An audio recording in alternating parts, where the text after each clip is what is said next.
questions very quickly for the case study 2. The first question to the table in the middle row. Do you have mic? So somebody can answer to the question 1 only. How would you recommend using the innovative data sources available to the complement to engineer survey and define priority laws to be upgraded for phase 2? Yes, thanks. I think it represents a real scenario where you have limited resources and limited budget in this sense. But of course, using freely available satellite imagery like Sentinel-2, you can use it initially to classify paved or unpaved roads, and then with a little or some of the engineers you can validate this in the ground, and then of course using that fleet monitoring tracking devices, you can see which roads that are unpaved have higher fleet, more traffic, and are in bad condition. Then you can tackle those. But again, it's also about what's the priority, because you're going to miss lots of other roads in bad condition that perhaps don't have data. But that's a good way of using the most out of the data available. Thank you. Thank you very much. Excellent. So let's move on to question 2 about the monitoring and impact measurement, so tracking the time over time. So could you pass the mic to the table in the gigant table? Yes, please. Yeah, so for the question 2, so what we decided is that actually Sentinel-2 is very useful because for satellite data. So even if it lacks the resolution needed to identify the roads, you can actually monitor the change over time. So you can use it to check to see, okay, before it was nothing, and then oh, there's a gray line. So that means there's probably some construction that has been done in that area. A lot more convenient and a lot more trustworthy than, you know, it's also good to have some people sent to the ground, but at least for very quick and very efficient way to monitor the development over time, having the satellite data would help. Thank you very much. So before moving to the conclusion, I think I would like to ask Corinne of TRL about the usage of satellite data, because he has an extensive experience of that. So please enlighten to us. So could you give the microphone to him? Yeah. I don't know if Robin actually wants to take this, because Dr. Robin Workman is actually a specialist in satellites and did his PhD on this. One of the first bits from an engineer before I go to the satellite element is recognizing that satellites, if you use what's called tasked imagery and archive imagery, you can actually use archived imagery if you capture it for your country to go back in time and then look forward with your road. So today you can actually understand the condition of your roads and the change that's happened in your road from previous, if you can go back in task imagery. That archive banks, some of the satellite providers have it. One of the key differences that's on the report here is talked about Sentinel. That's open source. That's about 10 meters by 10 meters picture of the ground. That's too pixelated to do detailed condition assessments. We at TRL and Robin have experimented and done research on it.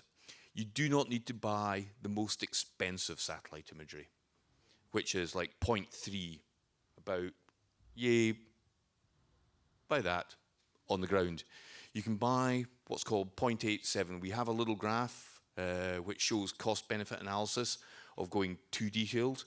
And we determined that 0.87, that's run by Airbus, ESA, Vision One. There's lots of satellites out there. They pass around the world, polar orbiting, static, depending on which ones are suitable for your country.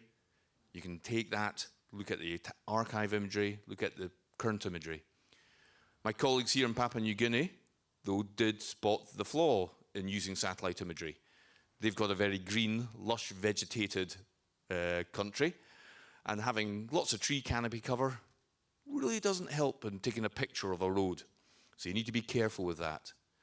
We have determined that you can get IRI from unpaved roads using satellite. We still are not convinced that you can get detailed IRI using on a paved road at present. You can spot big potholes, but if you're spotting big potholes, you're going to hear that report from people on the ground before you see it from the sky. So do take a pinch of salt.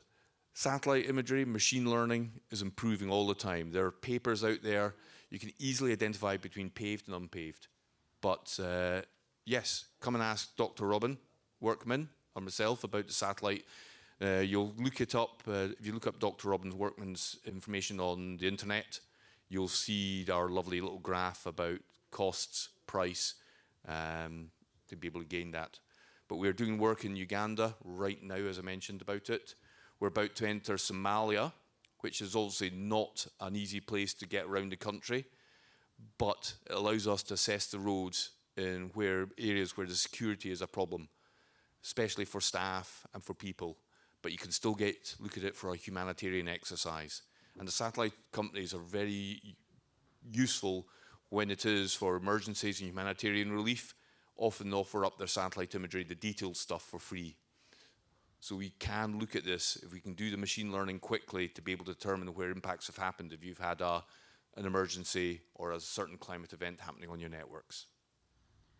Yeah, thank you very much for very insightful input. Thank you. So now the time is already passing 10:30, so I'd like to go to the final section of the session. So I would like to invite Ms. Fei Yu, Advisor, Economic Research and Development Impact of ADB, for closing remarks.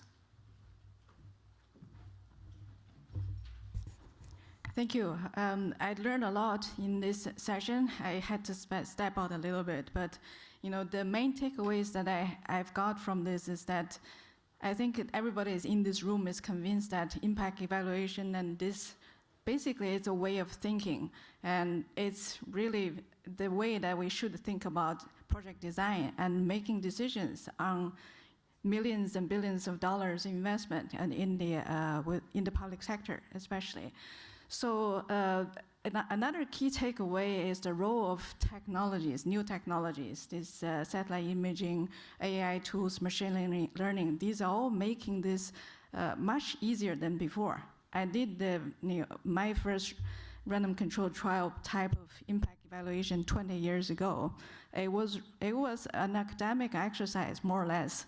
There has been a lot of evidence accumulating in more like social education sectors, but I think it has always been difficult to do impact evaluation for large infrastructure projects. So these technologies, the progress has bring a tremendous opportunity for us to be able to incorporate the findings of impact evaluations into large infrastructure projects, because these are the ones that where a lot of the public resources are going.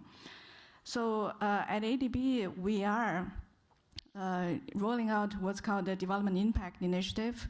This would probably become more intensive. It has been piloted in the past couple of years. It will probably become more intensive in later this year, already starting, and we plan to roll it out to 100% of our projects.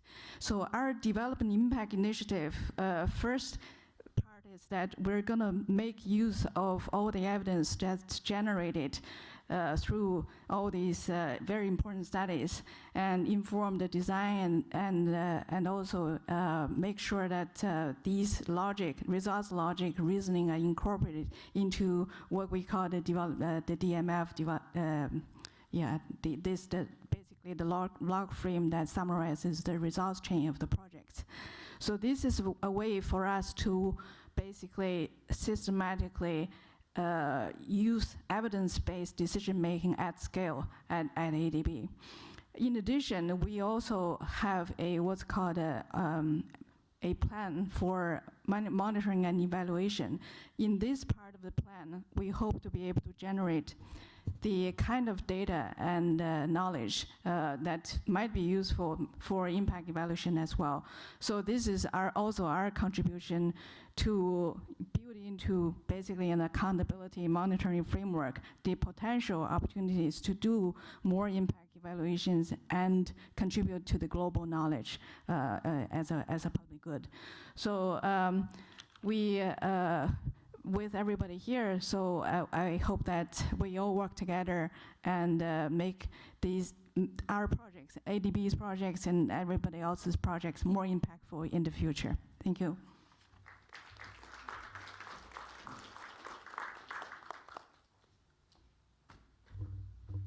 Thank you very much, everyone, for you. I think I hope you have learned a lot about the impact evaluation method and also the potential of usage of innovative data to your actual operation activities to show a greater impact of your project. So thank you very much for your lively participation. So I'd like to close the session, and you will be sure have a good day. So finally, as a photographer, actually offered to take a group photo together. So maybe if it is workable, then yeah, please. So please come forward and take a group photo.